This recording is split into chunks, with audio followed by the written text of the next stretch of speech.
Programa Fora da Curva, jornalismo, crítica e diversidade.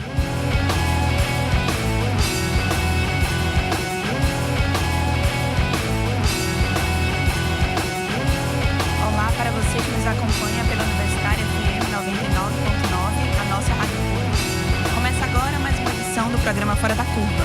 Também estamos no ar pela Rádio Universitária Paulo Freire, 820 na AM. Eu sou Débora Brito, jornalista da Marco Zero Conteúdo, e a partir de agora estaremos na produção do Fora da Curva toda quinta-feira, assumindo a tarefa e o compromisso das nossas companheiras, as professoras Maria Eduarda Rocha e Ivana Festini, que estão agora na França fazendo um pós-doutorado. A Marco Zero Conteúdo, um portal de jornalismo independente e investigativo, é parceira do Fora da Curva desde o seu começo e seguimos aqui firmes e fortes. O programa também está sendo transmitido pelo Facebook e por lá vocês podem enviar perguntas, dúvidas e comentários sobre o tema em debate. Basta acessar a nossa página no facebook.com/programa Fora da Curva. No início de fevereiro, no dia 4, o ministro da Justiça e Segurança Pública, Sérgio Moro, apresentou um conjunto de propostas que estão sendo chamadas de pacote de Moro, que tem como objetivo a redução da criminalidade. As medidas propostas alteram de uma vez só 14 leis do Código Penal, Código do Processo Penal, Lei de Execução Penal, Lei de Crimes Hediondos e também do Código Eleitoral. O pacote ainda não foi apresentado no Congresso, onde precisará passar pelas duas casas legislativas e ser aprovado em comissões para só depois seguir para a sanção presidencial. Mas de lá para cá, já sofreu críticas tanto do Supremo Tribunal Federal, de governadores, da sociedade civil organizada que trabalha com o tema da segurança e da comunidade de juristas e criminologistas. O pacote anticrime já era esperado como mais uma das propostas de campanha do presidente Jair Bolsonaro, que supostamente deveria reduzir a criminalidade. Mas a reação veio com críticas à superficialidade das propostas diante da importância do tema. Por isso, no programa de hoje, nós perguntamos: o pacote de Moro vai reduzir a criminalidade? Para debater e responder essa questão, estamos recebendo aqui o promotor de Justiça do Ministério Público de Pernambuco e coordenador do CAOP Criminal, o Centro de Apoio Operacional às Promotorias de Justiça Criminais, Luiz Sávio Loureiro. Seja bem-vindo, promotor. Obrigado.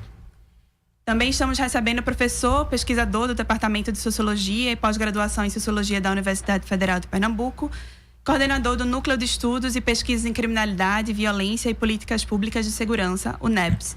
José Luiz Raton, seja bem-vindo. Obrigado, bom dia. Aqui conosco também está Inácio França, jornalista da Marco Zero Conteúdo. Obrigada pela presença, Inácio. Muito bom dia, Débora. Muito bom dia, ouvintes. Bom dia, professor Raton. Bom dia, doutor Sávio. Vamos lá. Vamos lá. Em meio a essa defesa e críticas que o pacote já tem provocado na sociedade, com apenas 10 dias, a validade delas estão em xeque e a gente está aqui para debater essa questão. Que avaliação vocês fazem do conteúdo das propostas e qual futuro elas deverão ter nesse debate no Congresso Nacional? Raton? Professor Raton? Certo. Então, a pergunta é muito importante, Débora, por vários motivos. A primeira iniciativa do atual governo na área de segurança pública foi um decreto que flexibilizava o uso de armas de fogo, o que tem implicações muito graves para um país tão violento e tão desigual como o Brasil, né? Especialmente em todos os campos, mas especialmente para a violência contra as mulheres, né? O aumento da quantidade de armas em circulação pode ter um impacto muito rápido e imediato sobre as taxas de feminicídio. Nós já somos um país que mata mulheres de uma forma inaceitável. Então, esse é o primeiro ponto. Vindo ao pacote, discutindo o pacote, nós temos que pensar algumas outras questões. Primeiro, a primeira iniciativa, digamos, do ponto de vista do Ministério da Justiça e Segurança Pública, foi através de um pacote legislativo, né? Então, isso em si já é problemático. Por quê? Nós temos uma legislação que carrega dentro dela uma série de contradições entre o que está prescrito constitucionalmente e entre o que a legislação ordinária traz do ponto de vista de um conjunto de sinais e mensagens de direção contrária. Por um lado, temos dimensões e elementos garantistas, por outro lado, temos elementos que são absolutamente punitivistas. E tentar estabelecer uma política nacional de segurança pública que reduza a criminalidade através de mudança legislativa é altamente incerto e duvidoso e atende muito mais ao clamor da opinião pública, que deve ser levado em conta enquanto elemento geral, mas não como forma de resolver problemas de maneira imediata. Então nós corremos o risco de ter, por exemplo, aumento do encarceramento. Essa questão do endurecimento de penas, de alteração da lei de crimes hediondos, essas mudanças no Código de Processo Penal, elas podem ser muito problemáticas no sentido de manter um número muito grande de pessoas aprisionadas num país que tem a 4ª maior população prisional do mundo e que tem sido demonstrado, tanto aqui como fora, que esses mecanismos de encarceramento não têm produzido resultado na redução dos crimes violentos. Então, esse é um problema que me parece muito, muito grave. Nós precisamos, obviamente, de reduzir a impunidade, mas a redução da impunidade, ela se vem muito mais através da certeza da punição do que do aumento da severidade da pena. Então, as taxas de investigação de homicídio no Brasil, por exemplo, o percentual de investigação de homicídio no Brasil, de elucidação de homicídios, é muito baixo, né? Ele é inferior a 5% na melhor das hipóteses. O que significa que o sistema de justiça criminal, ele não tem conseguido lidar com a demanda do crime, que é o crime mais, digamos, mais importante e que causa mais problemas, porque ele está relacionado ao direito fundamental, que é o direito à vida. Então, efetivamente, essa tentativa de endurecimento, ela sinaliza para um aumento do encarceramento que vai recair, obviamente, sobre os de sempre. Pessoas pobres, moradoras da periferia e negros. Então é preciso pensar nisso aí de uma maneira bastante cuidadosa. Outro ponto que me parece absolutamente problemático é a tentativa de cumprimento de uma promessa de campanha do então candidato Bolsonaro, atual presidente, de criar uma figura de um excludente de licitude ainda mais amplo. Já existe uma lei que trata da legítima defesa do Brasil e a maior parte dos juristas a considera absolutamente suficiente para tratar de situações em que policiais se envolvem em operações e que tenham que defender a própria vida ou a vida de outras pessoas. A sinalização que o Ministério da Justiça faz ao apresentar uma possibilidade de mudança, ela pode significar e significa do ponto de vista prático uma licença para matar, né? Uma licença para que a polícia mate ou para que setores das polícias matem, o que é muito problemático. O Ministério da Justiça e da Segurança Pública deve zelar pela proteção da vida de todos brasileiros e brasileiras. Então é importante pensar nisso que é muito complicado. Outra coisa que me parece que esse pacote ele não toca na questão da redução de homicídios. Não, esse governo não tem um plano para reduzir homicídios no Brasil. Nós temos 63 mil homicídios no Brasil por ano, que é inaceitável do ponto de vista de qualquer ponto de vista humano, né? E o governo não apresenta nenhum tipo de proposta relacionada a um plano nacional em que o governo federal apresente para os estados e para os municípios projetos, mecanismos concretos que se voltem para a redução de homicídios. E finalmente, né, eu depois posso falar mais um pouco, o governo não está pensando em soluções sistêmicas, né? Nós não temos na área de segurança pública um sistema que articule um pacto federativo entre o governo federal, os estados e os municípios que permita definir responsabilidades, condicionalidades, mecanismos de repasse de recurso, tarefas e efetivamente a construção e a liderança disso cabe ao governo federal. Então efetivamente sucessivos governos vão ter feito isso e mais uma vez esse governo apresenta um pacote que é um pacote de endurecimento penal, que é um pacote que tem um item que é absolutamente problemático, que é esse do excludente de licitude, e ainda assim contém um conjunto de lacunas que são muito graves. Obrigada, Raton. Promotor, qual a sua avaliação sobre o pacote?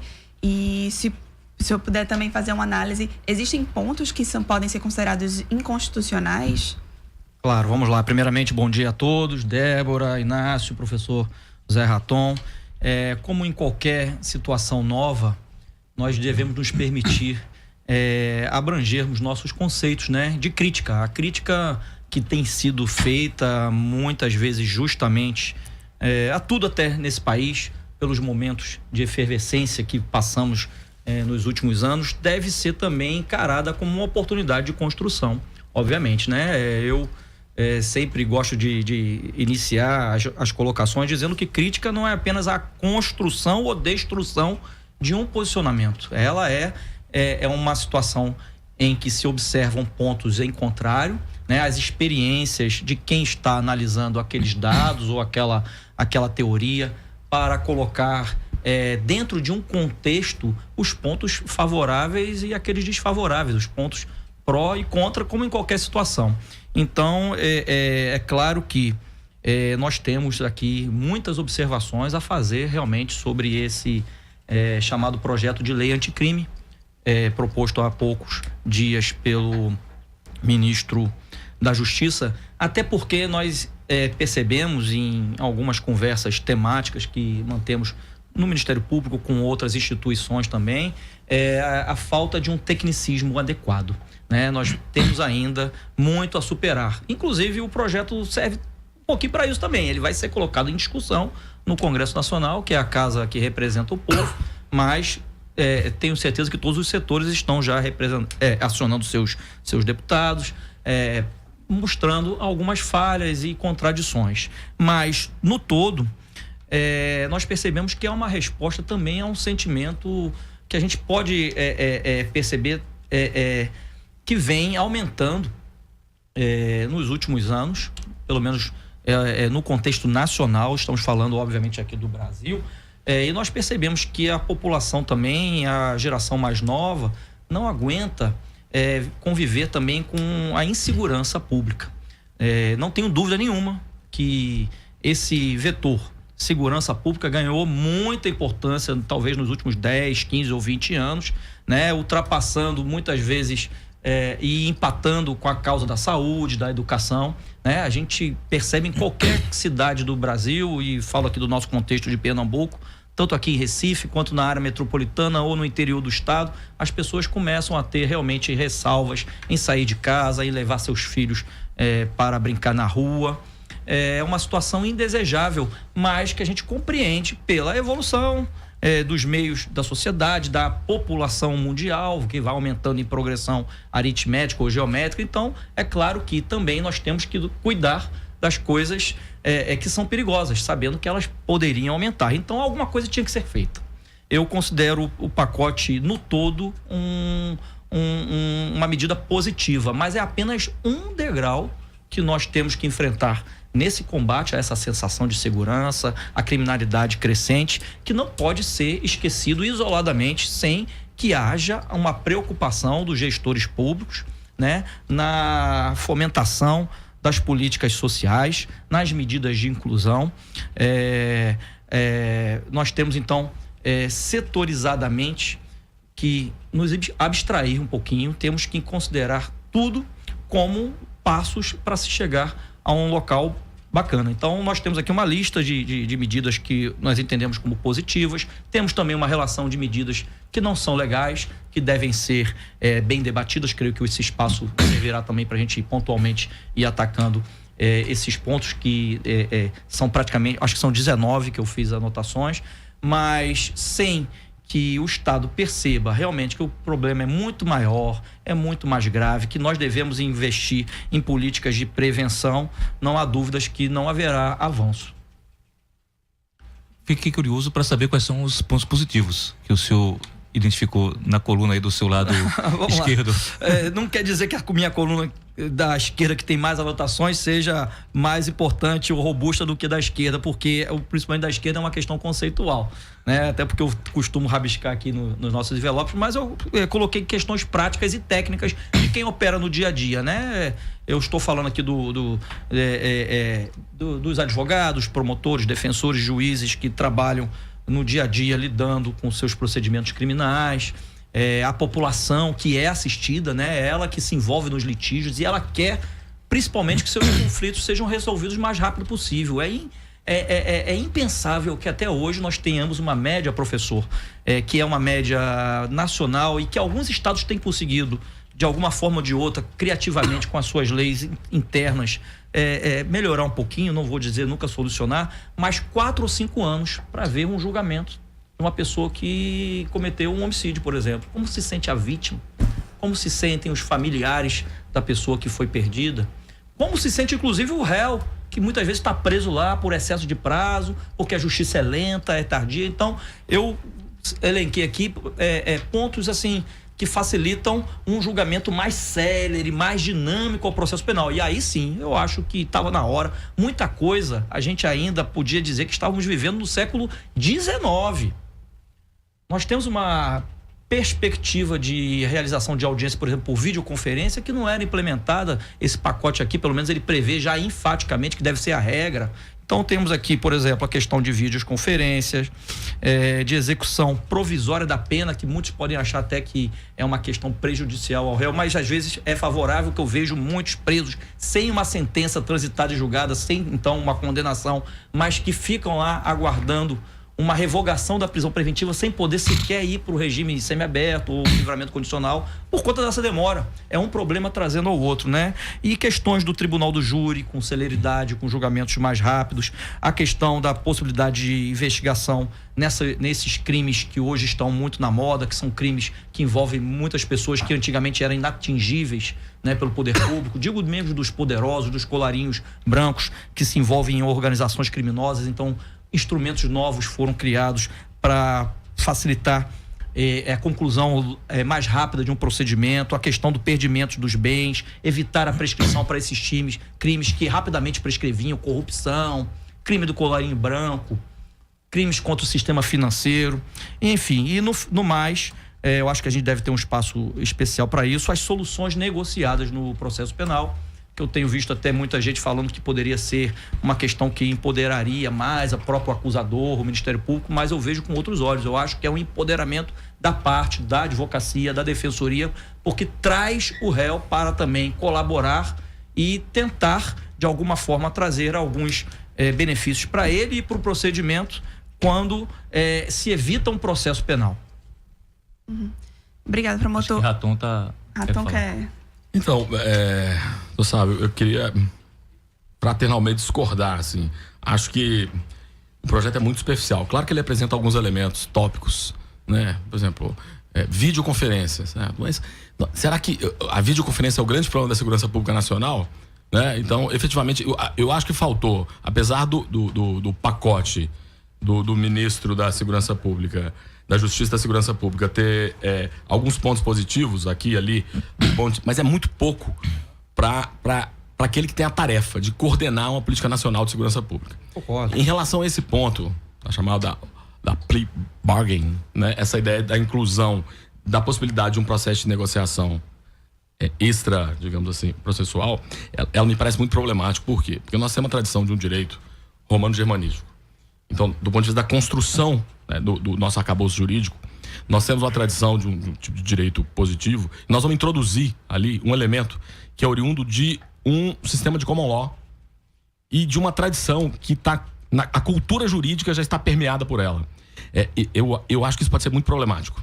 Né? Então, o seguinte sentido, no sentido de fortalecer excessivamente ou de atribuir ao Ministério Público uma tarefa que normalmente ele não tem e que precisa de um processo de mudança muito mais cauteloso para que ele não gere, digamos assim, o hiperfortalecimento de uma instituição no momento da acusação sem as devidas garantias do outro lado. Então, isso me parece muito problemático, né? No caso americano, a possibilidade dessa barganha anterior, ela significa a possibilidade de o reconhecimento de um determinado tipo de crime realizado, mas a partir de provas levantadas provas e evidências levantadas pela investigação do Ministério Público, que no caso americano tem a tarefa de coordenar a atividade policial, o que não existe no Brasil. Então nós temos um problema de rearranjo aí, que não pode ser solucionado apenas por um projeto de lei, mas que necessita uma discussão muito mais ampla. Além disso, me parece que o ministro pouco discutiu com a sociedade. Né? Ou seja, com um pouco mais de um mês de governo, apresenta um pacote relativamente fechado que tem um conjunto de obstáculos do Supremo relacionado a dimensões constitucionais e, por outro lado, tem um conjunto de obstáculos do próprio Congresso que pode ser desfigurado. Então, ao invés de começar a construir, debatendo com o Congresso, debatendo com a sociedade civil, ouvindo diferentes opiniões sobre o tema, ele começa com um pacote que me parece que pode ser problemático do ponto de vista político. O ministro agora não é um juiz. O ministro agora é um político ele precisa aprender que no plano da política é preciso discutir e negociar com a sociedade, mesmo que ele tenha uma proposta. Essa proposta precisava ser apresentada para a sociedade de uma forma que pudesse incorporar as diferentes sugestões, mesmo que o ministro tenha uma posição que deve tê-la. Inclusive, o ministro, essa semana, recusou um pedido formal feito por um Instituto Nacional para fazer uma audiência pública, fazer um debate público sobre esse tema, que é algo de se estranhar, já que existe uma importância e várias entidades e movimentos já se posicionaram sobre a necessidade de aprofundar, inclusive, essa questão. Eu queria trazer um posicionamento que a Nacional, a Pastoral Carcerária, argumentou também, né, com uma entidade aí que está em contato com a população carcerária brasileira, que já sofre com uma série de violações de direitos humanos e superlotações, que esse pacote, na verdade, pode fazer o contrário, né? Como o Raton citou, aumentar o encarceramento, o endurecimento e a letalidade policial. E eles citam especificamente a formalização da prisão em segunda instância, que isso poderia passar por cima da presunção de inocência e colocar atrás das grades mais pessoas que sequer tenham as sentenças definidas, né? E o senhor citava os benefícios da celeridade que isso poderia ocasionar. Queria saber a posição de vocês sobre isso. Como isso poderia acontecer, esse debate, sem que passe por cima de um problema que já está dado no sistema. Queria fazer um comentário antes para daqui a pouco de base para as respostas do promotor Sávio e do professor Raton. Essa questão da plea bargain, não vou chamar de barganha. Meu inglês não era essas coisas, não vou chamar de barganha. Entre o juiz, o promotor e o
mais leves. Por quê? Porque o criminoso que já passou um tempo lá na cadeia, ele vai não ter nada a perder mesmo, ele já sabe como é que funciona o sistema dentro da cadeia, ele tem lá uma relação dentro da cadeia, ele vai admitir a culpa para pegar 4, 5, 6 anos, passar 2 na cadeia e sair. E saiu. Então, eu já li isso em algum lugar, não vou dizer onde foi, porque realmente eu não lembro, foi antes desse pacote, mas eu acho que a plea bargain, ele tem essa... nós vamos ter o risco de ter inocentes sendo condenados a penas muito duras e culpados, bandidos profissionais, apenas levezinhas por causa de uma negociação bem relaxada, que ele vai assumir a culpa sem problemas ali. Vamos lá, Inácio. Então, acho que realmente a gente merece um espaço especial para essa questão, que pode ser uma das mais polêmicas, mais diferente do professor Zé Raton, que discordou fraternalmente de mim. Eu vou concordar fraternalmente com ele. Eu creio também que nós perdemos uma grande oportunidade de avançarmos. Eu não discuto isso não. Cadê a discussão popular? Cadê a interação com todos os setores da sociedade? Claro que existe todo o revés político dessa situação. Acabamos de enfrentar um processo que, apesar de ser democrático, deixou muitas marcas pra gente agora. Eu falo até de um contexto maior. Dos últimos 10 anos aí, nós estamos realmente com os ânimos acirrados. E eu que venho de uma formação humanística, garantística, já fui defensor público, tenho sempre essa preocupação também de entendermos a voluntas legis, né? O que está por trás simplesmente daquela tipificação, não deixo de concordar. Mas, ao mesmo tempo, já que a gente está falando de um contexto temporal em que eu até coloquei que nós temos vários degraus para superar, eu acho que a gente não pode descartar de todo, coisas positivas. Em relação ao plea bargain, que é um recurso que existe há anos nos Estados Unidos, se eu não me engano, há mais de 100 anos, né? E que foi adotado por grande parte dos países democráticos, né? O nosso direito também absorve muito do direito italiano, etc. E eles também hoje já admitem assim, porque é uma tendência mundial, uma tendência calcada não apenas por uma vontade também sazonal de algum país, mas por questões estatísticas, humanísticas também, com todos os princípios do devido processo legal. Ele é totalmente diferente do que se tentará com esse projeto implantar no Brasil. Na verdade, nós já estamos funcionando. Nós estamos, inclusive, em Pernambuco, que é o primeiro estado em que criou um núcleo de não persecução penal. E nós fazemos muito a questão de diferenciar do Instituto da plea bargain. A plea bargain poderia, né, empoderar o acusador de uma forma tal que a prova não seria discutida, vamos dizer assim. E ele, se não cumprisse com aquele acordo, ia para cadeia, porque você está negociando a pena. No Brasil, o acordo de não persecução penal, que já está em vigor, até se discute a forma, vício de forma, deveria estar na lei, e é por isso essa discussão veio agora para o pacote do ministro Sérgio Moro, porque foi no ano passado regulamentado pelo Conselho Nacional do Ministério Público, com a relatoria da OAB, inclusive o conselheiro relator aqui de Pernambuco, né, prevendo que não é acordo de pena, é o acordo da ação penal. E não deve servir para qualquer tipo de crime, pelo contrário, são os crimes, até se a gente for trazer para o debate filosófico, ideológico, das pessoas mais humildes. São crimes que não podem ultrapassar uma pena máxima de 4 anos, em que, sendo o sujeito lá portador de bons antecedentes, se tiver confessado a prática da infração, do crime, e apontado a reparação da vítima, porque se pretende muito garantir a vítima. Nós não podemos esquecer, sempre a gente vê às vezes a polêmica, poxa, a gente observa a questão de investimentos em penitenciária e a família da vítima e tal. Então é o primeiro que eu vejo realmente que garante uma reparação já quase que imediata à vítima. O cidadão que, porventura, se envolver nesse acordo tem que indicar meios para a recuperação daquele fato, e são crimes de médio potencial ofensivo, não são aqueles pequenos abarcados pelo juizado, nem aqueles que têm uma pena grave, que vão para o tribunal do júri ou etc. Para isso existem outros institutos, mas não falamos então do plea bargain, falamos do acordo de não persecução penal, que não é formulado só pelo Ministério Público. O pessoal fala o empoderamento da instituição. Ora, o Ministério Público já foi empoderado na Constituição de 1988, sendo o dono da ação penal. Tem ação penal pública exclusiva. Então ele entra com a ação, em tese, na hora que bem achar conveniente, digo, dentro de um critério de razoabilidade. E aqui eu só faço uma ressalva, amigo Inácio, porque nós temos que imaginar que o sistema, né, é composto por pessoas sérias, fiéis, dedicadas. Claro que as sementes podres, como você citou, têm que ser combatidas, e eu vejo também nesse projeto aqui algumas situações para a gente falar sobre isso daqui a pouco, mas filosoficamente nós estamos tratando de operadores do direito, como temos também grandes jornalistas, como temos profissionais na área educacional, na área privada. Nós temos que imaginar que todos seguirão as suas correções morais, éticas e até religiosas, né? Porque se a gente envolver aí um sistema de corrupção na hora, claro que vai falhar. Então, teleologicamente, nós vemos que esse acordo é feito pelo Ministério Público com aquela vítima que se predispôs, com a participação, inclusive, ativíssima do seu defensor.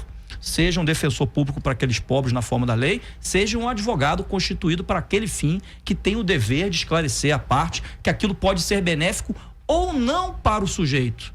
Se ele, que cometeu, por exemplo, um crime de estelionato, passou um cheque sem fundo no mercado, é crime, artigo 171.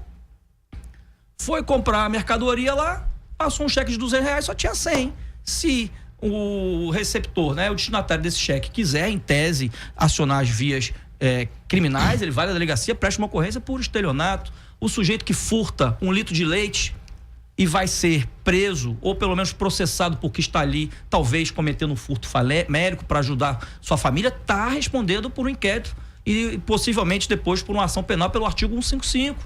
São crimes, então, de médio potencial que o advogado vai estar ali antes, naquele momento, vendo se é viável ou não. Se não for viável ou se ele não concordar, não poderá haver aplicação de pena. O processo continua na mesma fase, o inquérito. Aí o promotor entrará com ação penal se for devido, se tiver prova, se tiver lastro. Então, eu vejo que é um instituto que favorece, inclusive, os mais humildes, que têm seus processos esquecidos, muitas vezes, pelas instituições ou pelos advogados que não estão dedicados bem à causa e querem um retorno financeiro, escolhem e selecionam seus clientes, né, que se dedicam a outras causas, que vão poder não estar respondendo o processo, porque o pessoal fala, mas o processo está esquecido, ele talvez não vá preso por isso, mas pode ir preso. Se ele se mudar de uma cidade e o juiz não encontrar, ele pode decretar prisão preventiva porque ele não foi localizado, e a cadeia está assim de gente, cheia de gente pobre, humilde, que por uma simples falta de assistência pré-processual respondeu porque furtou um bujão de gás,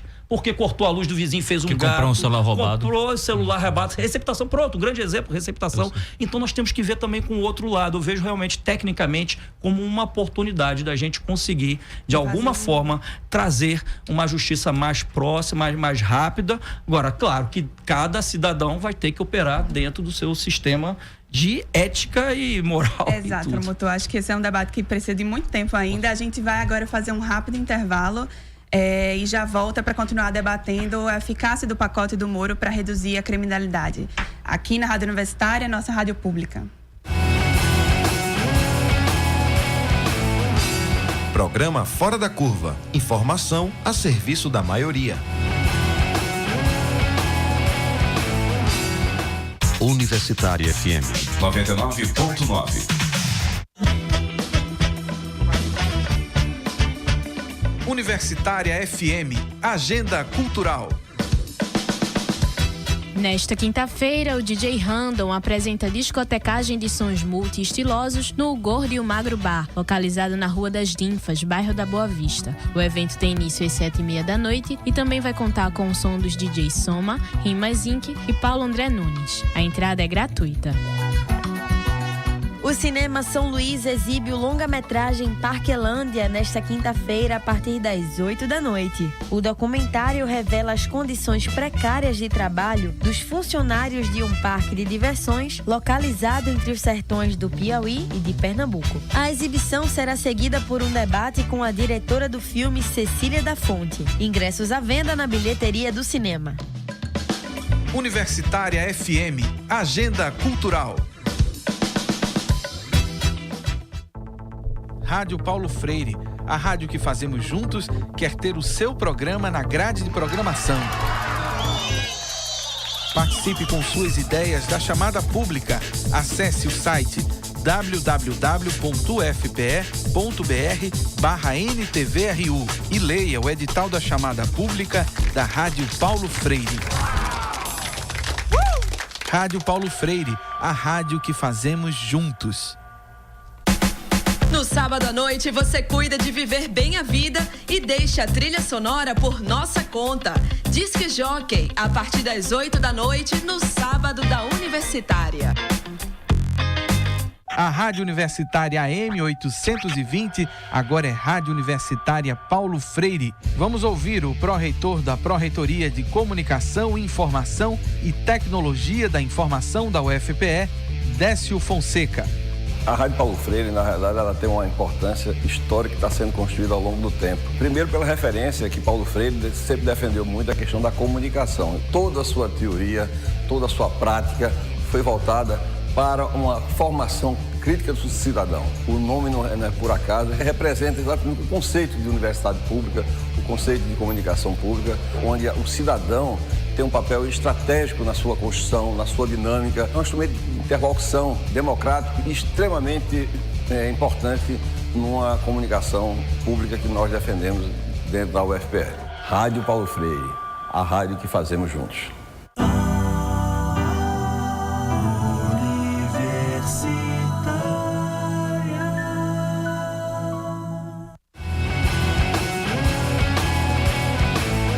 Programa Fora da Curva. Análise crítica de assuntos do interesse público.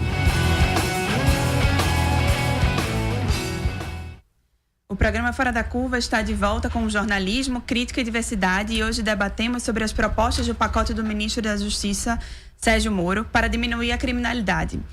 Para fazer essa análise, estamos recebendo o professor e pesquisador de segurança pública, José Luiz Raton, e o promotor de justiça, Luiz Sávio Loureiro. Raton, queria complementar? Então, eu queria só complementar aqui, primeiro, nós temos um problema grave. O que o doutor Sávio discutiu, que eu acho que é muito importante, não é o que está colocado no pacote Moro. Ele está propondo plea bargain. E para isso existe uma reforma absolutamente não factível do sistema criminal, de justiça criminal brasileiro. Primeiro, a Polícia Civil brasileira, a Polícia Judiciária, não está subordinada ao Ministério Público. Segundo, o Ministério Público, apesar de ser o fiscal, digamos assim, ele é responsável pelo controle externo da atividade policial, ele não realiza no caso brasileiro, nós sabemos disso, né? É muito burocrática a forma como os ministérios públicos brasileiros realizam esse controle externo da atividade policial, quase inexistente. E terceiro, o ponto mais importante, como é que nós vamos construir esse acordo de barganha sabendo que há uma desproporção imensa entre a instituição acusadora, o Ministério Público, e as defensorias públicas, que são absolutamente fragilizadas no país.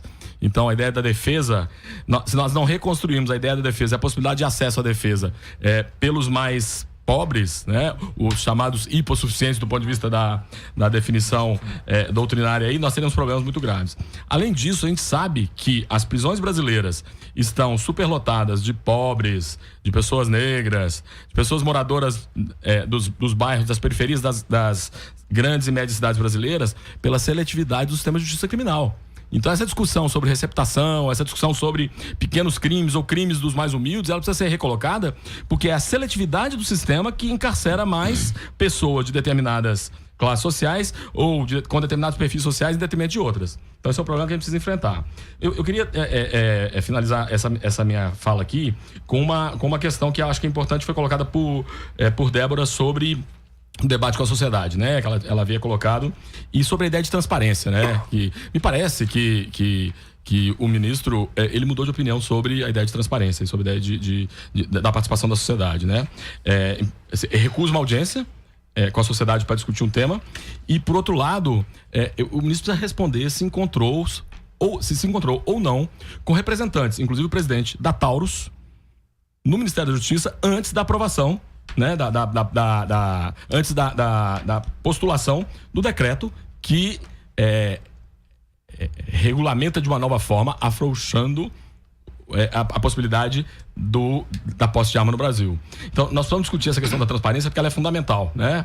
Ela é fundamental, e a transparência, ela inclui a possibilidade de debate com a sociedade civil, por um lado, a participação, e por outro lado, a absoluta lisura, né, da conversa. O ministro conversa com a Taurus e não conversa com a sociedade civil. Isso me parece muito problemático, né? Então nós temos que trazer esse debate em questão, porque esse é um debate fundamental para a democracia. Então, na verdade, ele aceita conversar com um lobby de armas que está demonstrado pela pesquisa científica nacional e internacional, que tem relação com o aumento de diversos tipos de violência, e por outro lado não conversa com a sociedade civil, que está querendo prevenir homicídio, construir um programa geral de segurança pública que possa incorporar elementos de prevenção, elementos de participação, de redução da letalidade policial, etc. Me parece que isso é muito problemático. E um último ponto, os mecanismos hiperencarceradores que estão sendo propostos no Brasil há algum tempo e que estão continuando nesse governo, também trazem um outro problema. Esse governo não apresenta nada relativo ao sistema prisional. Nada. Reforma do sistema prisional, humanização do sistema prisional, por que não mudanças legislativas no sentido desencarcerador também, né? Se é preciso prender algumas pessoas para reduzir a impunidade, é preciso que algumas pessoas não estejam presas. Nós encontramos medidas alternativas, e isso não foi colocado no pacote legislativo. Se era um pacote legislativo, por que não colocar esse tipo de coisa? Então, eu tô apontando aqui o conjunto de lacunas absolutamente problemáticas, absolutamente graves, e o conjunto de problemas que o que foi apresentado traz pra gente. Tem uma pergunta aqui de um vídeo, mas antes eu queria fazer um comentário sobre essa coisa do encontro com a Taurus. Eu, na verdade, Raton e Sávio, eu tenho uma inveja danada do Sérgio Moro, que eu queria ter a cara de pau dele e de ter um encontro, de ser acusado de ter um encontro com com a indústria de armas. E ao ser perguntado sobre isso, ao ser questionado sobre isso, ele dizer que ele não negou, nem confirmou e disse que tinha direito à privacidade. Eu queria ter essa cara de pau de estar exercendo uma função pública e dizer que tem direito à privacidade, de confirmar ou não de ter tido um encontro com a indústria de armas. Eu queria ter essa cara de pau. Eu confesso a você que eu não tenho, não. Ed Júnior, no Facebook, pergunta para os nossos entrevistados se o pacote de Moro pode fortalecer as milícias e o crime organizado. Só para lembrar que no pacote, na redação que ele propõe, ele cita nominalmente, ele dá nome às associações criminosas. Ele cita Comando Vermelho nominalmente, ele cita Amigo dos Amigos, ele cita Liga do Norte, não sei o que lá. Enfim, ele legitima a existência de 4 ou 5 grandes quadrilhas, PCC, CV, na lei que ele quer que seja aprovada. Ele vai eternizar no Código Penal brasileiro, eu não sei se é o Código Penal brasileiro. E aí essa pergunta do Ed Júnior, talvez ela encaixe bem aí para o doutor Sávio. Vamos lá, primeiro só um adendozinho pequeno à colocação do professor Raton. Na verdade, o projeto prevê as duas situações. Ele prevê a modificação do artigo 28A com a introdução desse sistema de proposta de acordos de não persecução penal, que me parece que é um avanço, e depois lá propõe uma modificação do artigo 395A, já com a iniciação da ação penal. Aí nós discordamos justamente porque não vivenciamos aquele sistema não hierárquico, vamos dizer assim, mas de articulação entre essas instituições. Faltaria realmente avançarmos nisso, mas rapidamente, parece que isso já está sendo também, de certa forma, inseminado para o futuro. Volto a dizer, temos que pensar por degraus. Recentemente, agora em dezembro... Tem que combinar com a Polícia Civil, né? Não, tem que combinar inclusive com a advocacia. A própria OAB acabou de regulamentar em dezembro a sua possibilidade de produzir inquérito. É a famosa chamada investigação defensiva, que é comum nesse tipo de países que tem esse sistema que possibilita, né, a plea bargain. A gente não tem também. Mas, ou seja, quando a gente quer alguma coisa, todo mundo está querendo. E chega no limite, a gente vê que não percebe. Tem que se construir, volto a dizer. Por isso faltou uma costura legislativa. Faltou política. Uma discussão política, claro, quase universidade, com os mecanismos de imprensa. Vamos lá, então, agora respondendo essa questão, eu fico preocupado se isso vai realmente favorecer, de certo modo, a questão das milícias. Mas, ao mesmo tempo, a gente não descarta tudo que está no projeto. Há uma ou duas alterações que falam justamente na não possibilidade de concessão de liberdade provisória para aquela pessoa que está cometendo crime portando arma de fogo. Então, ao mesmo tempo que ele está lá incitando ou favorecendo a pessoa a ter uma arma de fogo, deter, né, dentro da sua casa, possuir, ao mesmo tempo a gente vê aqui que há uma preocupação. Então, filosoficamente, volto a dizer, não sei o que está por trás disso, vocês já colocaram muito bem, vocês são jornalistas, estão indo a fundo, nós temos que nos preocupar, a universidade, o Ministério Público e tal, mas em relação a essa situação, há uma alteração do artigo 310 que fala: não se deverá conceder liberdade provisória se a pessoa que cometeu o crime, qualquer crime, furto, dano, ameaça e tal, estiver portando arma em desacordo com a regulamentação legal. Então, nós temos esse episódio e mais um outro aqui que eu vou procurar já. É a medida 16, medidas para dificultar a soltura de criminosos habituais. E quanto ao ponto em que o ministro relata, né, as facções que existem no Brasil, eu achei isso extremamente equivocado do ponto de vista até técnico legislativo, né? Não se pode nominar para não se legitimar, até porque eu estou dizendo lá, fulano pertence ao Comando Vermelho, vai estar enquadrado na lei. Então a gente cria amanhã o Comando Azul, Amarelo, Roxo, né? Então realmente isso aí vai ser, obviamente, esperamos, né, extirpado desse projeto, mas nós temos que sim que nos preocupar com essa onda, essa popularização do sentido de andar armado. Creio que o espírito da lei não deveria ser esse.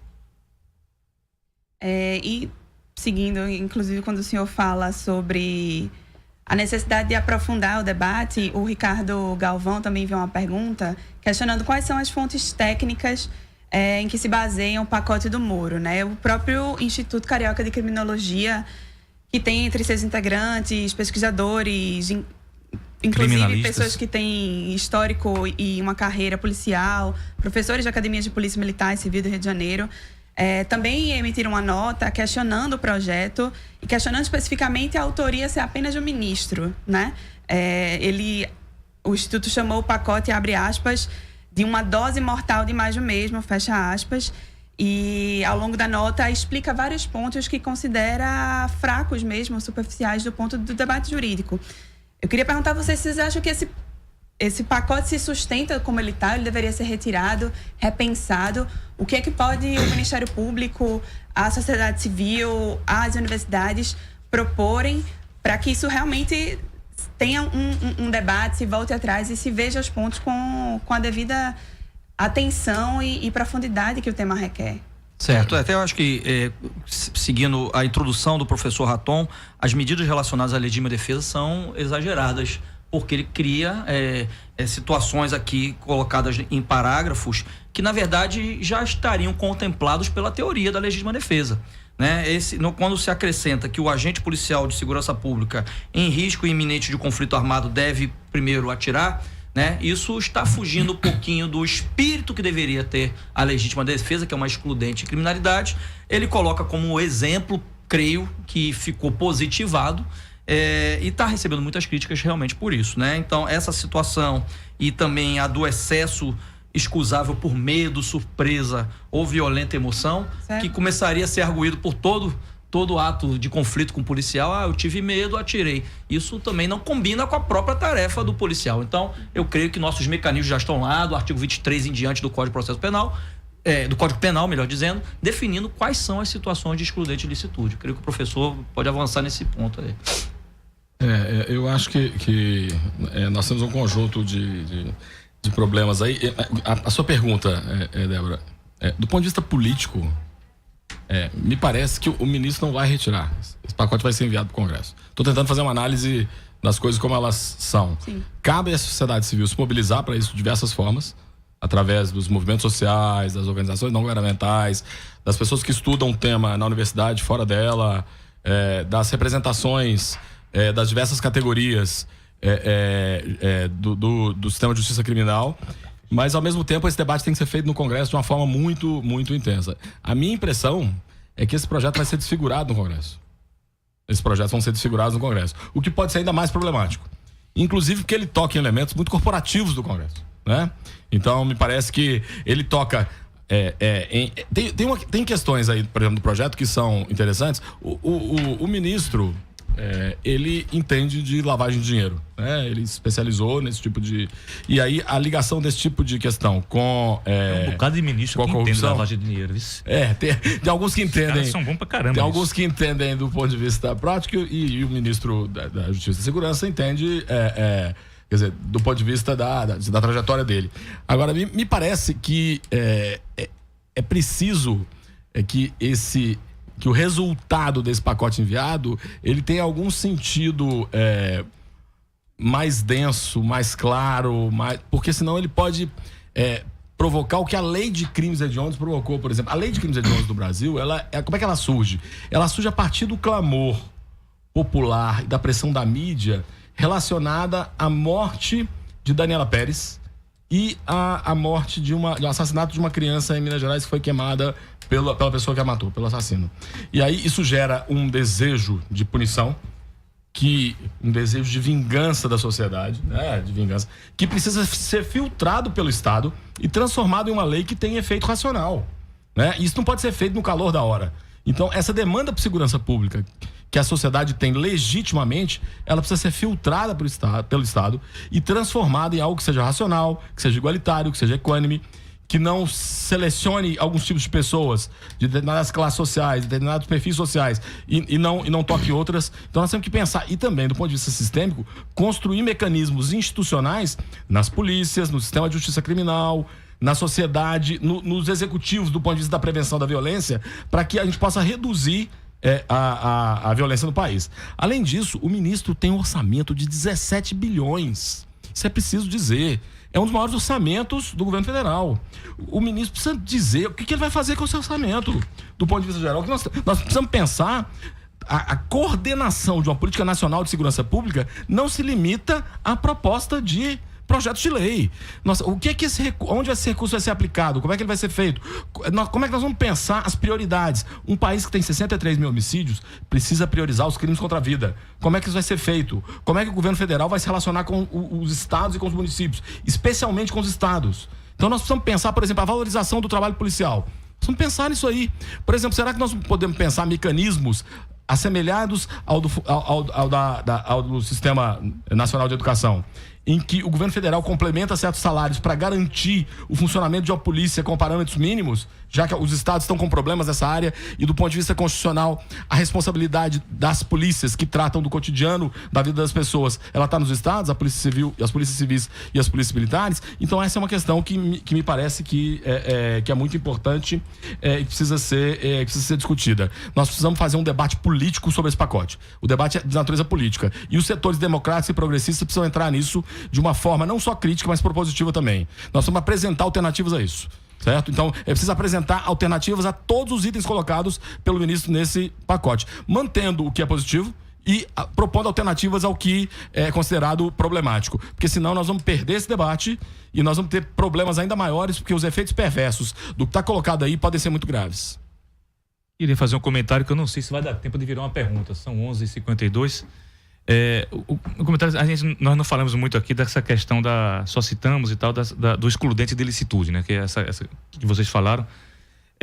Mas há um debate na sociedade, ou há um debate desorganizado na sociedade que eu testemunho, ora como um jornalista que se relaciona diretamente com entidades de direitos humanos, e aí surge sempre essa questão: é a polícia que mais mata no mundo, ou é uma das polícias que mais mata no mundo. Não sei se é verdadeira essa afirmação. E como fui repórter de polícia em São Paulo, eu me habituei também a ouvir o argumento contrário. É o país onde mais se mata a polícia. Os policiais, eles costumavam dizer, a gente não pode, sem trocar tiro, tem que pensar antes, porque se o bandido, o malandro, ele não pensa antes, ele atira e manda ver. A gente tem que pensar antes, porque senão a gente vai ser condenado. Se ele matar o bandido, a gente vai ser condenado, vai responder o processo e tal. E na verdade, trazido para esse ambiente que a gente vive hoje de Fla-Flu nas redes sociais, esse debate, mas os policiais, eles morrem muito, mas a população negra morre muito. Esse debate, ele escamoteia uma realidade, tanto de um lado quanto de outro, com farda ou sem farda. Quem morre são jovens negros. Quem morre não é são jovens negros e pobres. Quem morre não é o coronel da Polícia Militar, não é o major da Polícia Militar, é o soldado da Polícia Militar, é o cabo da Polícia Militar, que ganha um salário pequeno, que vem da comunidade e que é negro, é mulato, é pardo e é pobre. Eles são usados como busto de canhão nessa guerra que a classe média quer que se trave em nome dela, com sede de vingança. E essa guerra, ela se institui no Brasil, essa guerra entre aspas, se institui no Brasil nos últimos 30 anos. Que coincide com a aplicação da filosofia da doutrina do combate às drogas, da guerra às drogas. Nesses 30 anos, no Brasil, no Brasil e na América Latina, né, os números da violência aumentaram vertiginosamente, que nós conhecemos isso no nosso dia a dia. O doutor Sávio já citou isso aqui. O pacote não toca nessa questão. Na verdade, a discussão ela tem que ser política, né? Porque tem essa questão, é preciso mudar o conceito. Só reforçar o conceito, mas vamos ampliar o excedente de ilicitude, o excludente de ilicitude. Com isso você está dizendo para os soldados: vão lá, metam a cara que não vai ser processado. Ou seja, vai morrer mais soldados também, vai morrer mais policiais. Mas não se toca na questão principal. Essa doutrina da guerra às drogas, ela baseia toda a nossa concepção de segurança pública, e foi que aumentou de forma absurda os índices de criminalidade e a violência no nosso dia a dia. Bem, é um comentário, não sei se dá para falar. Acho que não. Estão me sinalizando aqui que é um fechamento. Vocês já vão para o fechamento também nas suas considerações. E é um pouco o que o próprio governo propõe, né? Tirar o debate ideológico, tirar debates filosóficos a partir de doutrinas e partir para a técnica, mas isso vai ser o tema de uma outra questão. Por favor, seus comentários. finais. Então, em primeiro lugar, em relação a isso, nós precisamos de uma política de drogas mais democrática, uma política de drogas diferente. Nós precisamos de uma nova lei de drogas. A lei de drogas atual do Brasil, ela é muito problemática e ela deixa nas mãos do juiz a possibilidade de definir o que é tráfico, o que é consumo, né? E nós temos muito problema porque quem é preso normalmente são as pessoas pobres, negras, dos bairros periféricos e jovens em geral. A outra questão relacionada então nós precisamos pensar uma nova política de drogas, nós precisamos pensar uma nova lei de drogas, né? E isso está em debate. E isso é muito problemático nesse governo, que tem uma postura muito conservadora em relação a esse tema. Agora, está nas mãos do Supremo hoje a possibilidade de descriminalizar o uso da maconha, que poderia ser o primeiro passo para poder pensar mecanismos de não encarceramento no país, hoje de desencarceramento de usuários e de pessoas que não têm antecedente criminal, estão com pequenas quantidades de drogas supostamente vendendo. Então esse é o primeiro ponto. O segundo ponto diz respeito a essa questão do excludente de ilicitude, né? A gente já disse isso, e essa questão da morte dos policiais. As polícias brasileiras são as que mais matam no mundo. Agora é preciso fazer um recorte analítico. As polícias militares matam mais do que civis, porque elas são distribuídas do ponto de vista ostensivo. Então é natural que elas tenham encontros maiores com as pessoas. Agora, a questão é que das 27 polícias militares do Brasil, 4 são responsáveis pela quase 70% das mortes provocadas por policiais. Que são do Rio de Janeiro, de São Paulo, da Bahia e do Pará. Certo? Então nós sempre pensar que as polícias matam de forma diferente. Isso não significa que setores das polícias dos outros estados não matem, mas matam fora de serviço. E nós estamos pensando em polícias matando em serviço, né? O que é mais grave ainda. As duas questões são graves, mas essa é mais grave ainda. A falácia de que os policiais morrem mais no Brasil, nós precisamos criar condições para os policiais não morrerem. Ótimo, e nós temos que defender isso aí. E isso os policiais têm que exigirem das suas do comando das suas corporações. Mas também nós temos que pensar que a maior parte dos policiais no Brasil morre fora de serviço. Então não morre em serviço. Então esse é um ponto que nós precisamos tratar de uma maneira muito clara, muito contundente, para tentar entender a questão de uma forma adequada. Muito obrigada, promotor. Vocês têm toda a razão quando falam que falta uma interação, uma proatividade, que eu não digo só da sociedade, não, digo também institucional.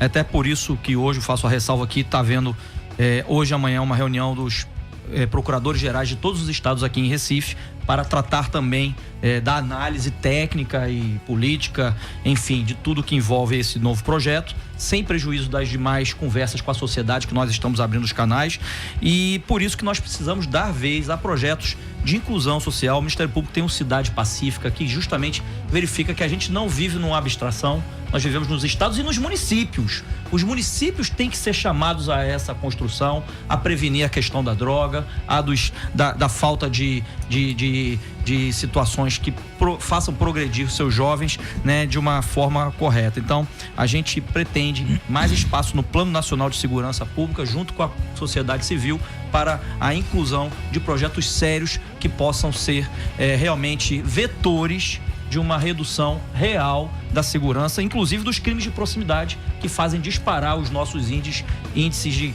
CVLI Brasil afora. Muito obrigada, promotor. Agradeço a todos que estão aqui participando, aos ouvintes do programa Fora da Curva.